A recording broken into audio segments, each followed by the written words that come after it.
Let's think about the lyrics for a moment. Dr. Everything will be all right. Make everything go wrong. Pills and thrills and daffodils will kill. Hang tough, children. Everything will be all right. Make everything go wrong. Pills and daffodils will kill. Hang tough, children. Those are the ending lyrics to Let's Go Crazy, and they appear right here next to me in the book. These are the pills that Andrew Kornfeld had on his person when he was arrested. Dr. Everything will be all right, make everything go wrong. Those are the anal suppositories that he had on him to give somebody so that they wouldn't throw up. Like if you were going to have somebody take a mad dose of fentanyl, for instance, and you didn't want them to vomit, you could give a suppository in the rectum and then they would be less likely to throw up. This is Ativan, bupropion, which is Suboxone. Only certain doctors can prescribe Suboxone. He had that on him as well. He had these drugs on his person in a baggie, not in a doctor's medication tube, not from Howard Kornfeld, nothing, just in a plastic baggie. Pills and thrills and daffodil. About Andrew Kornfeld, in fact, this is from People, will tell you that the day April 20th, that Paisley Park staffers contacted Howard Kornfeld to get Prince help. That Howard himself couldn't come, so he sent his son Andrew to take his place, and that he took a red-eye flight from California to Minnesota that night. This article says that Andrew Kornfeld was carrying bupropion, a medication that can be used to help treat opioid addiction. It says nothing to address the Ativan and other suppositories that he had on him. Number 9, it says preliminary identification of the pills, etc. Lorazepam, which is Ativan. The article didn't say anything about that. They talk about the Suboxone here, it's highlighted, and the suppository is identified as promethazine. Those are Schedule 3 and 4 substances. Like I said, the bupropion itself can only be prescribed by certain doctors, which is in fact why Howard Kornfeld's company, Recovery Without Walls, was contacted, because from my research, he would have the ability to write for Suboxone with the care that he gives, but certainly not his son Andrew.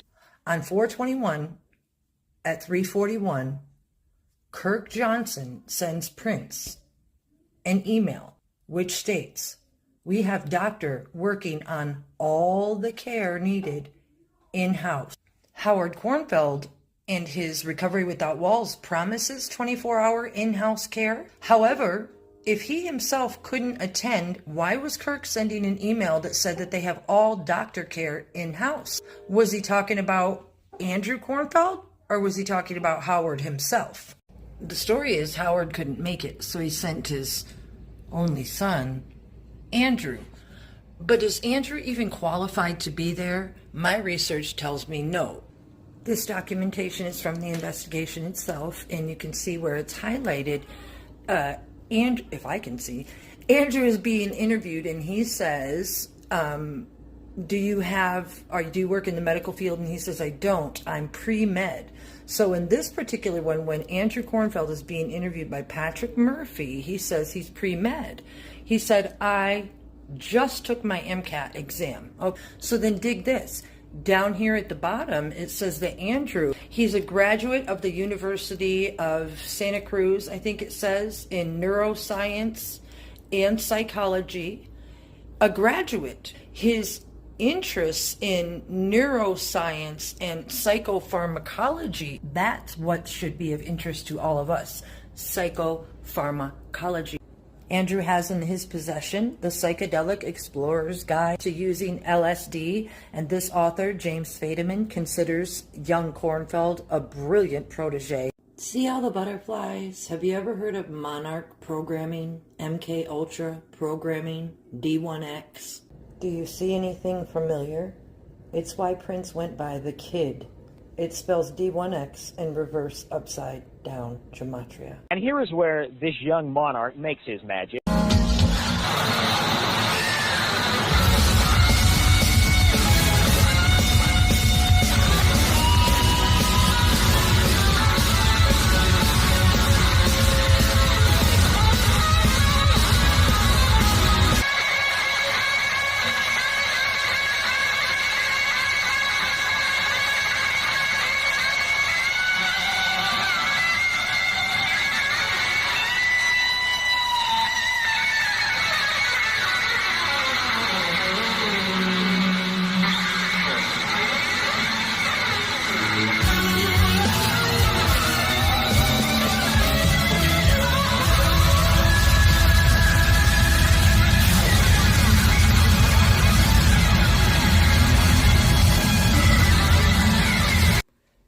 So when you're watching those CCTV videos about Prince's last day, don't be so sure about what you're seeing. The previous video, that's the ill effect of human endurance, D1X. It's not just human endurance. The CIA admits to using it in warfare and mind control and stuff like that. But anybody who speaks about it is just called a theorist, of course, and move on. However, the respirator and Kirk Johnson and all the drugs and the Kornfelds, we're going to get there. But it's not what the media sells. I talk straight up about the torture in other videos, and I want to continue on with the Kornfelds. So next, we're going to hear from their attorney, William Mawsey. This is the story the media tells about Andrew Kornfeld's arrival. Remember, they say that it was an emergency. Andrew did a red-eye flight, was picked up at the airport by Prince representatives, taken to a hotel in the Chanhassen area close to Paisley Park. He was picked up again at about 9:30 and taken to Paisley Park. His lawyer said that they took him to the hotel, made it sound like he was dropped off, and then picked up again about 9:30 to go to Paisley Park. But that's not what the documentation and research shows at all. First, let's look at Andrew's response to that. He said, but they wanted to give him his privacy. So I just went to my hotel and we met together. And they were concerned because they hadn't heard from him.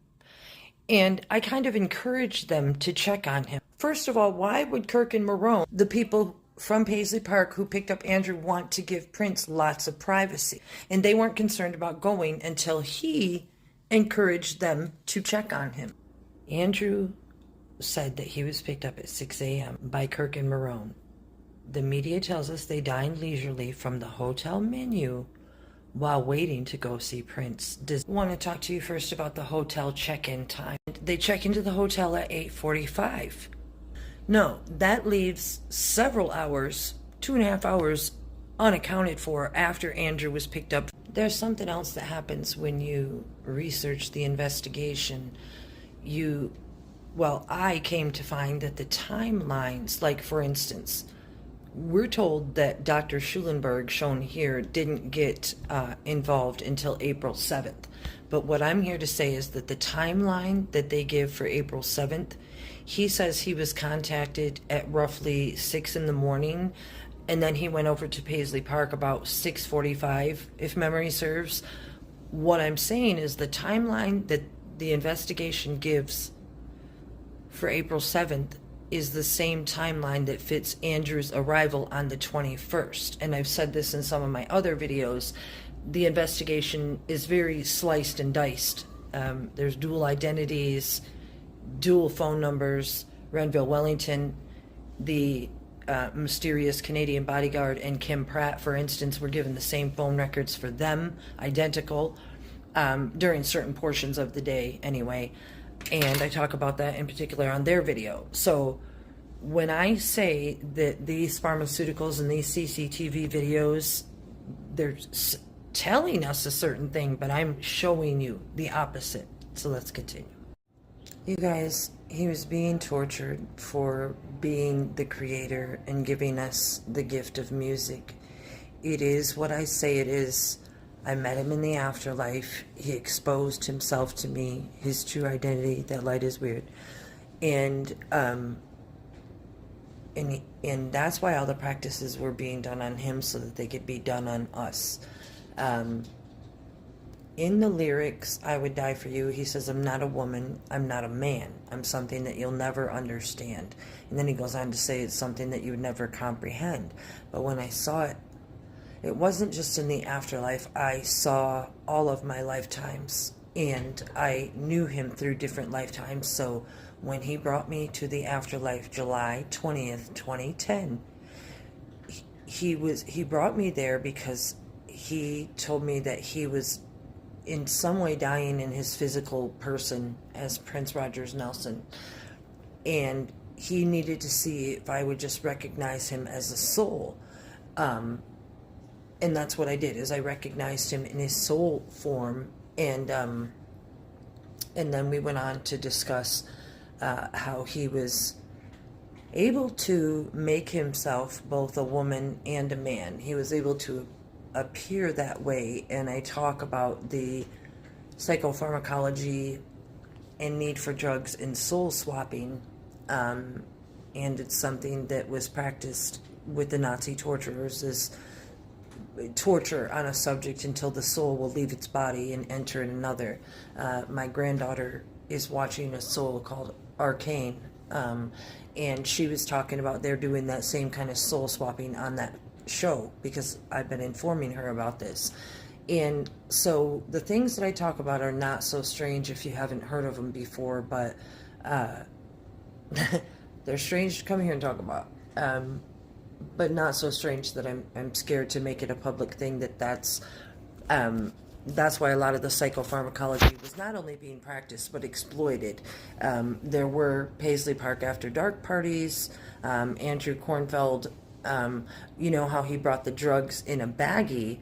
Well, later on during the research, it shows that there was a baggie pulled out of the trash that had residue of ecstasy and stuff like that on it. So the investigation is not what they say, not at all. What I'm saying is the truth. It was shown to me in the life after, and it gets much deeper. The ultimate reason that I believe some of the soul swapping and need for clones and lookalikes was also not only, well, I understand that if memory serves me correctly, the Creator talks about, just like in the song Anti-Christian, Antichrist, until you're crucified, I'll live my life in taxi cabs. And when he talks about cabs, he's talking about living or taking on or being in others' vessels, bodies. And it's so he couldn't be found in a way, too. And same with the song Lady Cab Driver. So it's happened before, but now it's happening for the final time.